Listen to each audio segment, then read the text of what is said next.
Comunicando, missionária Milka Tavares.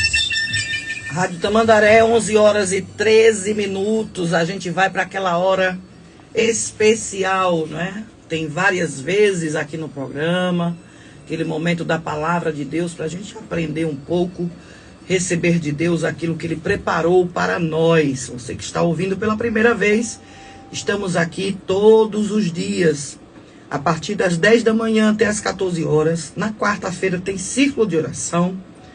E nos sábados tem consagração ao vivo. Eu venho nas quartas-feiras participar aqui com os irmãos, mas tem todo dia esse programa, o Alegria do Senhor é a Nossa Força, comigo, missionária Milka Tavares.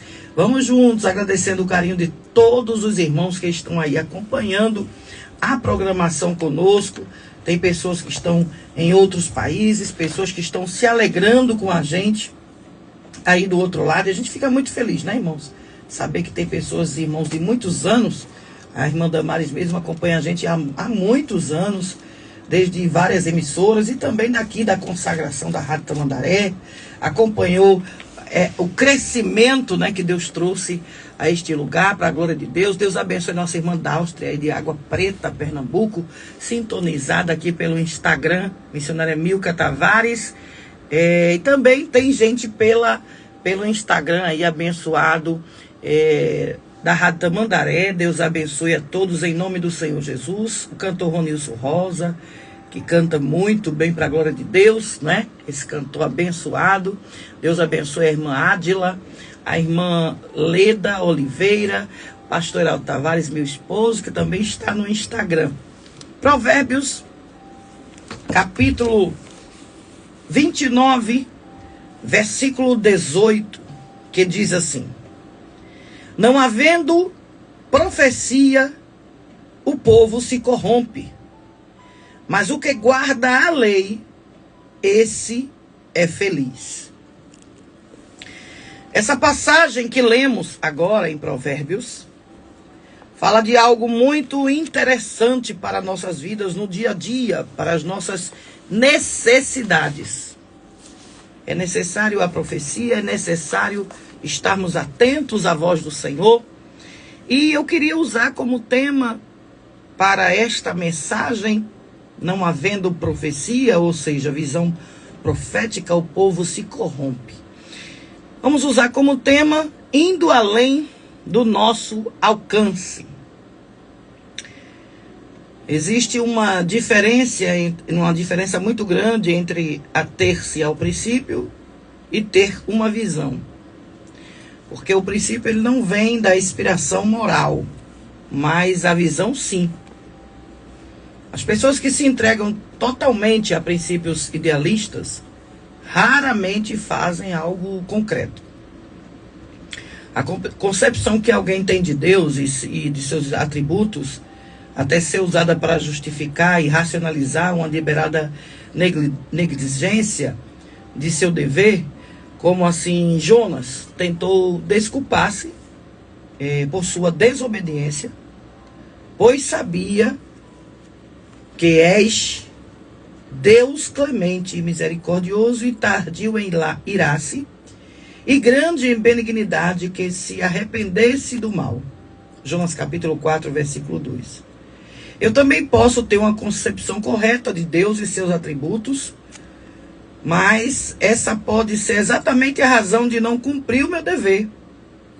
Mas onde existe a visão, há uma vida de honestidade, integridade, porque a visão me dá um incentivo moral para fazer a vontade de Deus. O que significa uma visão além do alcance, indo além do nosso alcance? É o desejo que muita gente tem, né? De conseguir antever, ou seja, evitar problemas, encontrar melhores caminhos que temos que percorrer. Deus abençoe a vida do nosso irmão Paulo Lima, lá de Goiás, que sempre acompanha a gente antes de trabalhar e está dizendo: eu quero pedir aquele hino, esse adorador. A gente vai preparar aqui para o Senhor, que a gente atende todos os pedidos dos irmãos que estão acompanhando a gente, ouvindo a palavra, né? Nossa irmã Silvana também, que está ouvindo aí, em nome do Senhor Jesus, de Recife, Deus abençoe. O nosso irmão Paulo Antônio está dizendo, esse é adorador com Chile. Amém, meu querido. Vamos atender sim daqui a pouquinho. Então é isso. É necessário ter uma visão para fazer algo que está além do nosso alcance. É necessário entender que o próprio Jesus, quando deixou aquele Lucas, capítulo 1:37, que diz, porque para Deus nada é impossível.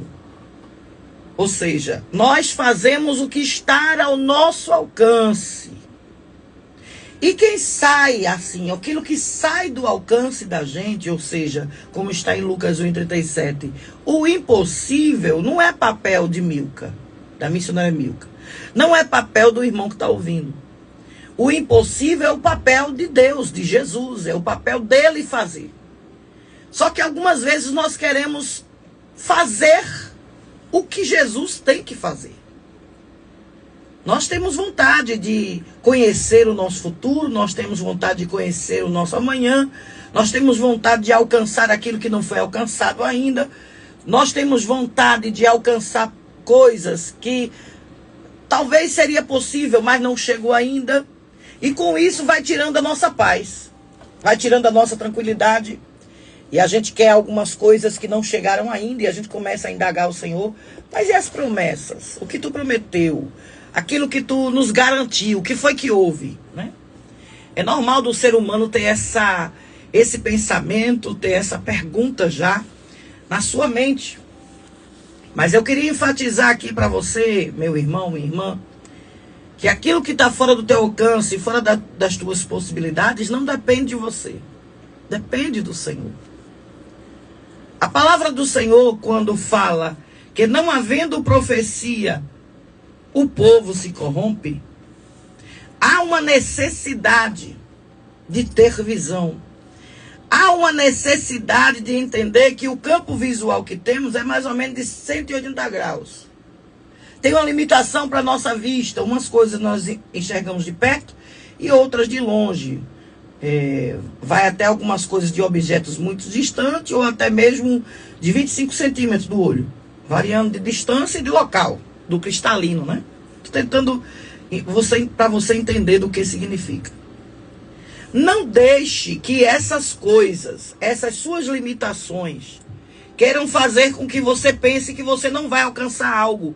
Porque aquilo que você não alcançar com a tua visão, ou com algo que não está ao teu alcance, o Senhor irá providenciar.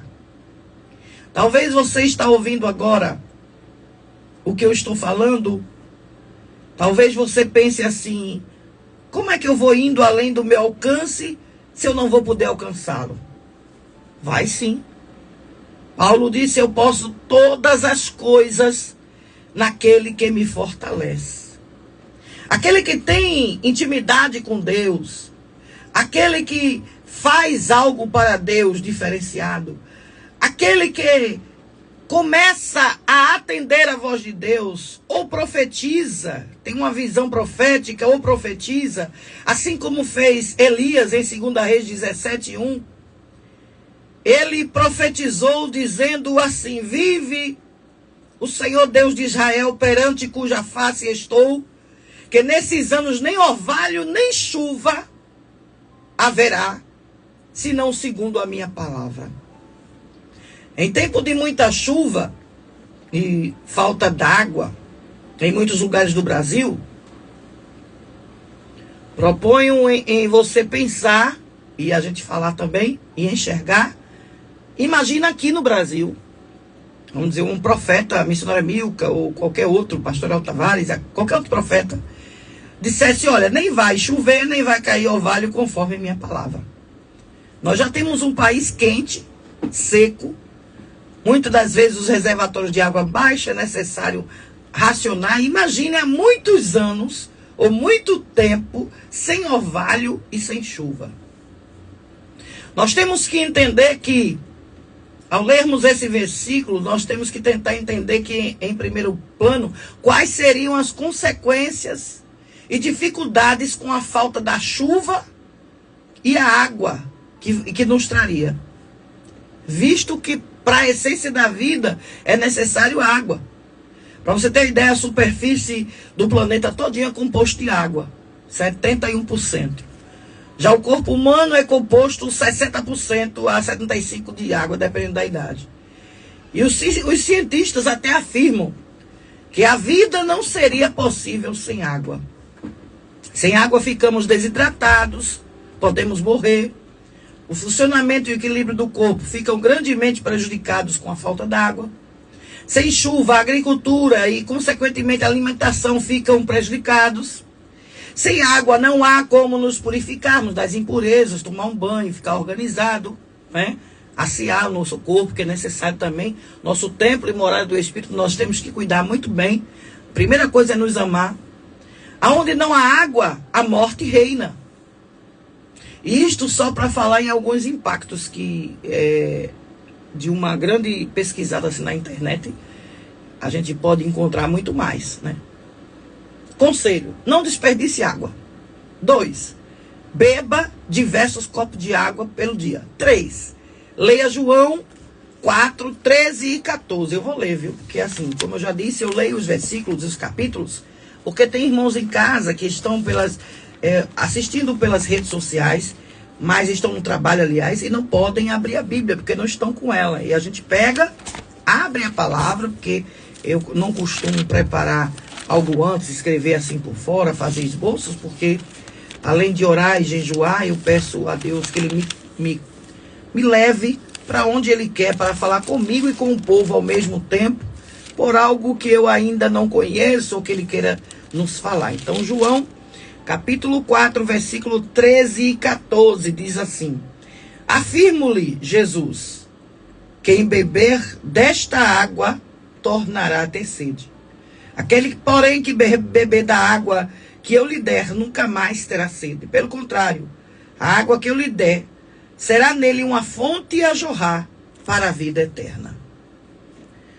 O que a maioria não enxergou e hoje já há quem enxergue, ou também nem enxerga, é que Deus, em muitos casos, permite certas coisas acontecerem no mundo físico como reflexo do que já está acontecendo no mundo espiritual.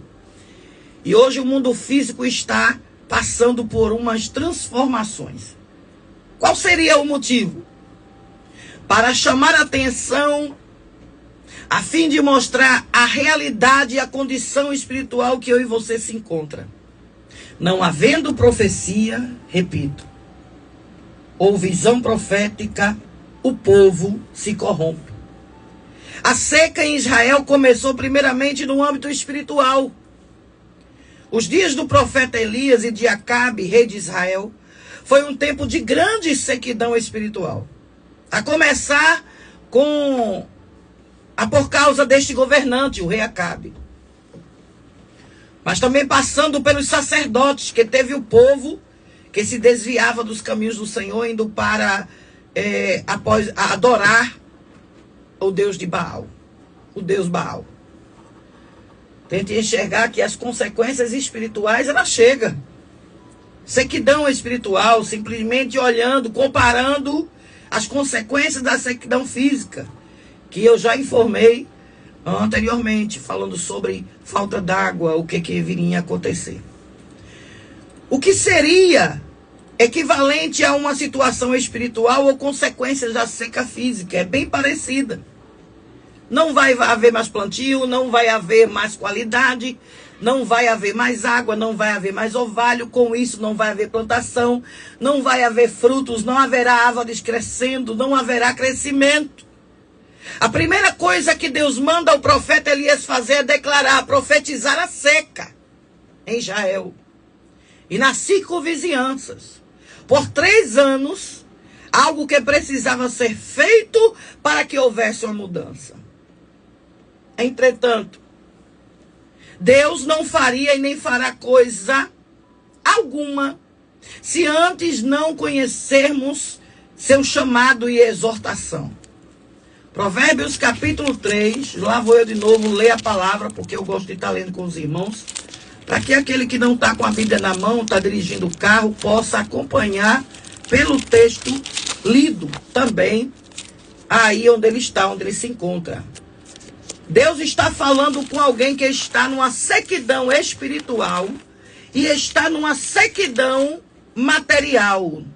A tua sequidão não é somente na matéria, mas está também na área espiritual. E eu creio que profetizando, que eu e você, abrindo a boca de profeta que nós temos, algo vai acontecer. Aleluia.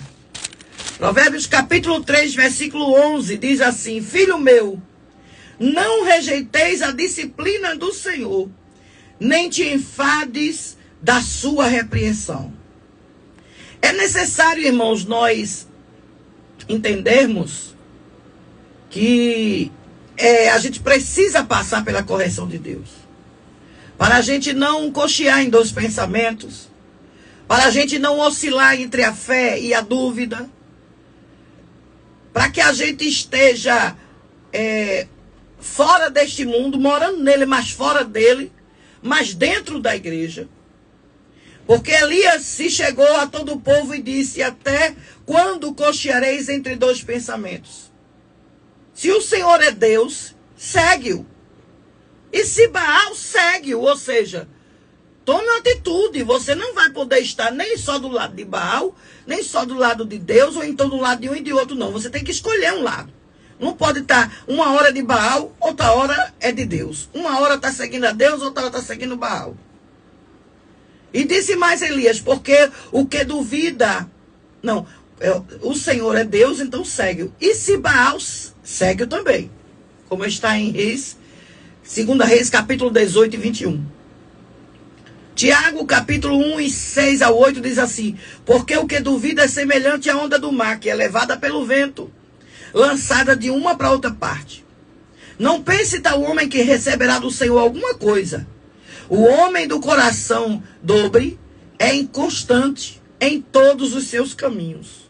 Nós temos que distinguir, irmãos, o que é santo e o que é profano. E temos que distinguir o que é justo do injusto. Pôs-se de pé à entrada do acampamento e exclamou: venham a mim todos aqueles que são do Senhor. Isso está em Êxodo capítulo 32 e 26.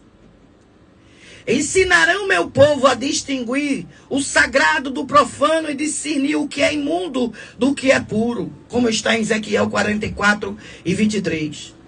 É necessário que alguém, homem ou mulher de Deus, tome a dianteira dessa geração e que faça uso da palavra para chamar a atenção do povo e restaurar o altar do Senhor.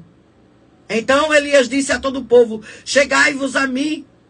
Restaurou o altar do Senhor que estava quebrado. O altar estava quebrado, empoeirado, as pedras fora do lugar. E em quarto lugar, Elias oferece o sacrifício para honrar ao Senhor.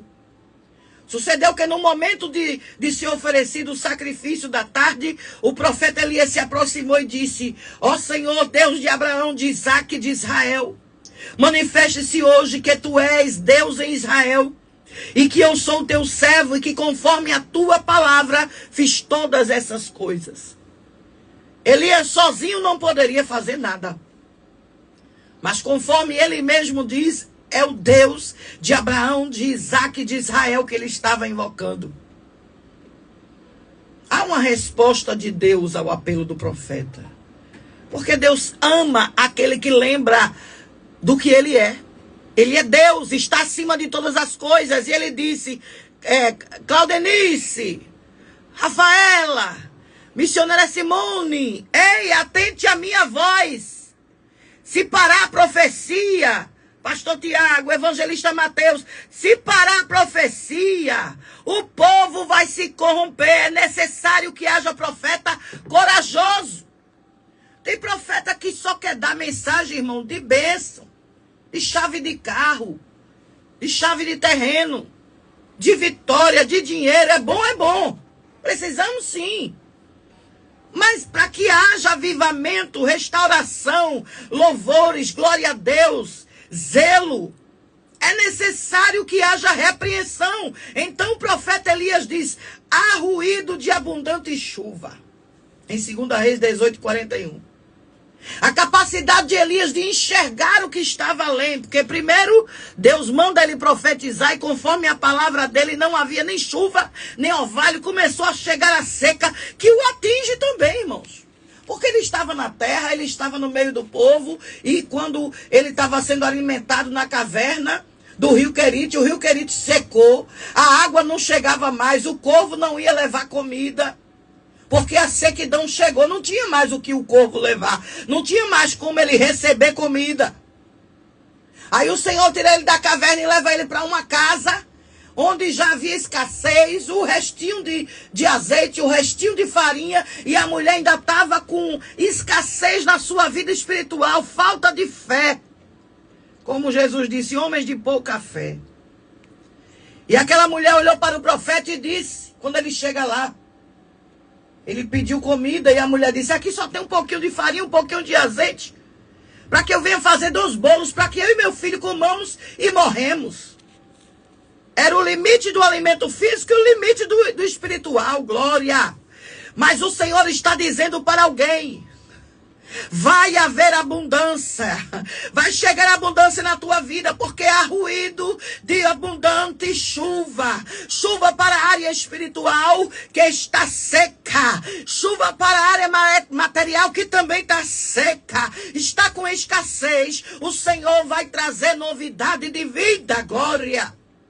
A capacidade de enxergar além de Elias, na verdade não era dele, mas vinha de Deus, que ele concedia. Hoje é urgente que busquemos a capacidade de discernir pelo Espírito Santo, além do óbvio, da circunstância. O porquê, o que está por trás dos acontecimentos ditos naturais.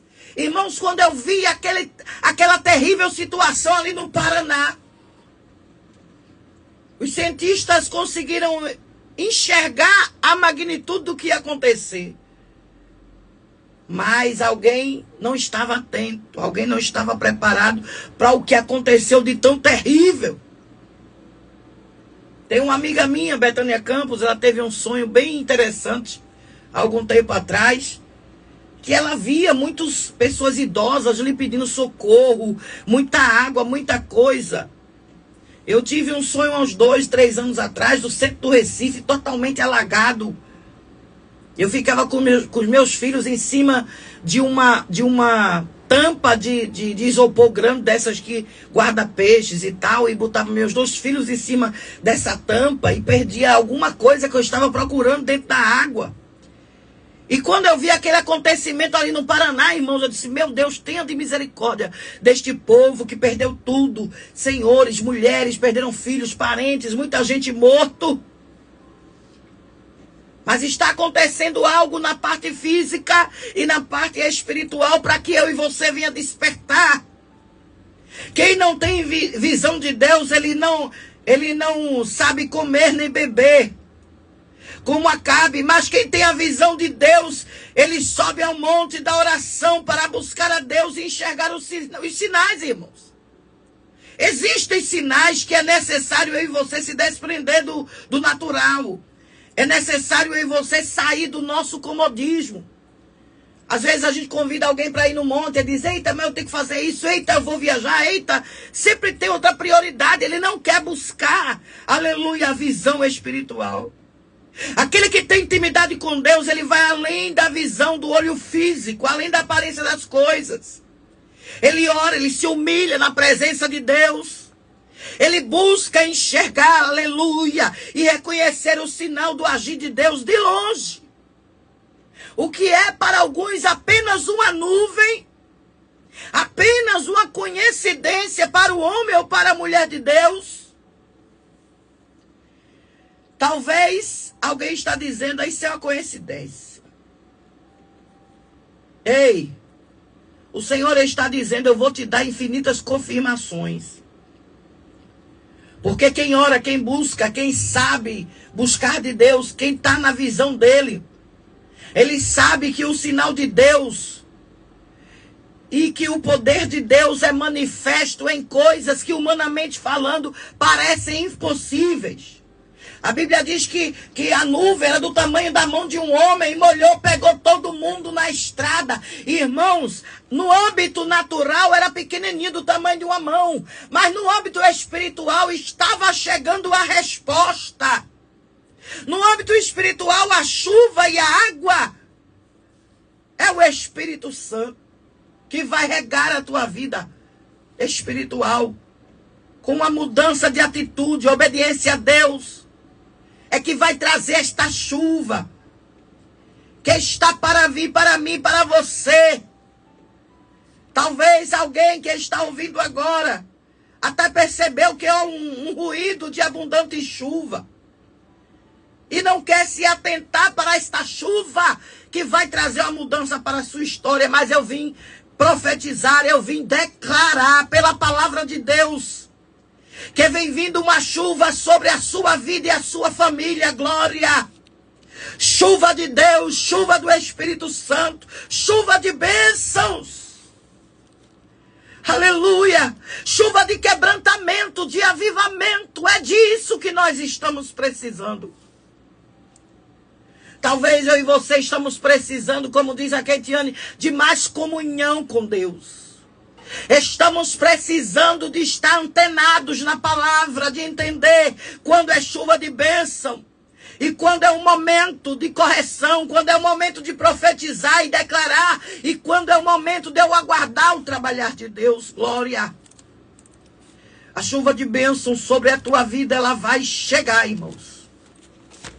Ela vai chegar, mas é necessário um arrependimento, é necessário você se quebrantar e reconhecer o agir de Deus na minha e na tua vida, irmãos. Às vezes nós pedimos resposta ao Senhor, o Senhor nos dá, mas a nossa vida corriqueira, ou seja, o nosso sustento, a gente já pensa nele. Não, mas se eu for por aqui vai acontecer assim. Irmãos, a chuva de bênção quem dá é Deus. Não vem da mão de homem. Alguém não é tutor da tua resposta, da tua vitória. Ei, presta atenção, porque Deus está falando com os seus servos. Ezequiel, capítulo 34, versículo 26, diz assim: delas e dos lugares ao redor do meu outeiro, eu farei bênçãos. Farei descer a chuva a seu tempo. Serão chuvas de bênçãos. Aí escuta o que acontece conosco, com as árvores. As árvores do campo darão seu fruto, e a terra dará sua novidade, e estarão seguras na sua terra, e saberão que eu sou o Senhor, quando eu quebrar as varas do seu jugo, e as livrar das mãos do que a escravizaram. O Senhor quer te tirar da escravidão e quer te lembrar: quem manda a chuva sou eu, meu filho. Quem tira da sequidão sou eu, meu filho. Basta apenas o quebrantamento, porque haverá avivamento, meu filho. A chuva de Deus não depende de homem, meu filho. A chuva do Espírito Santo depende de mim. É o Senhor falando comigo, com você. Alguém que diga: a senhora lê Ezequiel, o Velho Testamento. Então vamos fazer o seguinte, irmãos. Vamos para João, capítulo 7, 38. João capítulo 7, 38, tem gente já chorando, sabendo que está seco, está difícil, está apertado, está sem abundância, é uma sequidão, é falta de alimento, é falta de recurso. Ei, mas o Senhor está dizendo: se quebrante, eu quero te dar avivamento, eu quero te dar chuva de bênção, aleluia, mas também quero te dar a chuva do Espírito, como está em João capítulo 7, versículo 38, segura aí. Eu gosto de ler porque tem gente em casa que está acompanhando e no trabalho. João 7,38. Quem crê em mim, como diz as Escrituras, do seu interior, glória, fluirão rios de água viva. Você vai sair da sequidão para fluir com água viva. E alguém será alimentado pelas águas do Espírito que vão fluir de você. Ainda tem mais, viu? Tem chuva de quebrantamento e de avivamento, como está em Isaías 55:10. Bora ler, que eu já estou terminando. Isaías 55:10. Tenha paciência. Jeová está falando com alguém e alguém já está se quebrantando, já está chorando porque precisa de avivamento. Irmãos, se olha, a iniquidade tem aumentado e a Bíblia diz que por causa da iniquidade o amor de muitos esfriará. Mas eu creio que Jeová está te avivando, está te, através do teu quebrantamento, mudando a tua história, porque o que Deus quer fazer é mudança de vida para você. Aleluia. Isaías 55:10. Vamos lá? Você que está aí no trabalho, fica ouvindo pelo fone e já vai dando glória. Porque assim como descem a chuva e a neve dos céus, e para lá não tornam, sem que primeiro reguem a terra e fecundem, e a façam brotar, para dar semente ao semeador, e pão ao que come. Não vai faltar pão, não vai faltar veste, não vai faltar semente, não vai faltar o que brote, não vai faltar nada. O Senhor está dizendo para você, é chuva de quebrantamento, é chuva de avivamento. Eu quero fazer algo novo sobre a tua vida. Mas para isso é necessário mais comunhão. Daqui a pouco ele vai tocar essa canção. Está na nossa programação todos os dias, nossa irmã Ketiane. E hoje eu creio que vai combinar mesmo com esta palavra que nós estamos citando. E eu quero mais ainda colocar aqui para você e para mim, a gente se alegrar na terra. Porque o Senhor, Ele fala da forma que Ele quer, Ele fala do jeito que Ele quer. Em Jó, capítulo 14 e o versículo 9. Aleluia. Diz assim, olha. Ao cheiro das águas brotará e dará ramos como a planta nova. Aleluia. Presta atenção. Você que está ouvindo agora. Alguém está pensando que tu vai ficar na sequidão, que tu vai ficar num pedaço num pedaço de madeira cortado, de árvore cortada. Alguém está cortando, tirando as tuas folhas, tirando teu fruto ainda verde, tentando ver você não crescer, tentando ver você não ser avivado, tentando impedir a chuva de Deus sobre a tua vida. Mas eu quero te dizer, debaixo da autoridade do Espírito Santo, está chegando o ruído de abundante chuva, e é chuva de Deus, é chuva do Espírito Santo, é chuva de quebrantamento, chuva de avivamento, é chuva de bênçãos. Tem um hino de Cassiane que diz assim: uma chuva diferente está agora sobre este lugar. Temporal de bênção e de poder. Deus vai fazer descer uma chuva, que essa sequidão espiritual acaba agora, tu crê? Acaba agora esta sequidão e tu vai cantar a vitória. Recebe a palavra, usa esta palavra, leva ela no teu coração e aguarda tão somente, porque tu estarás indo além do teu alcance. Tu estarás crendo que, não havendo profecia ou visão profética, o povo se corrompe. Ei, Jeová está te dizendo, não é para se corromper não, não é para parar não, viu? Não é para ficar na sequidão não, porque está um ruído chegando de abundante chuva, e vai haver renovo, vai haver avivamento e haverá mudança. Temporal de chuva, de bênçãos e de poder. Fica na paz, recebe esta palavra em nome do Senhor Jesus.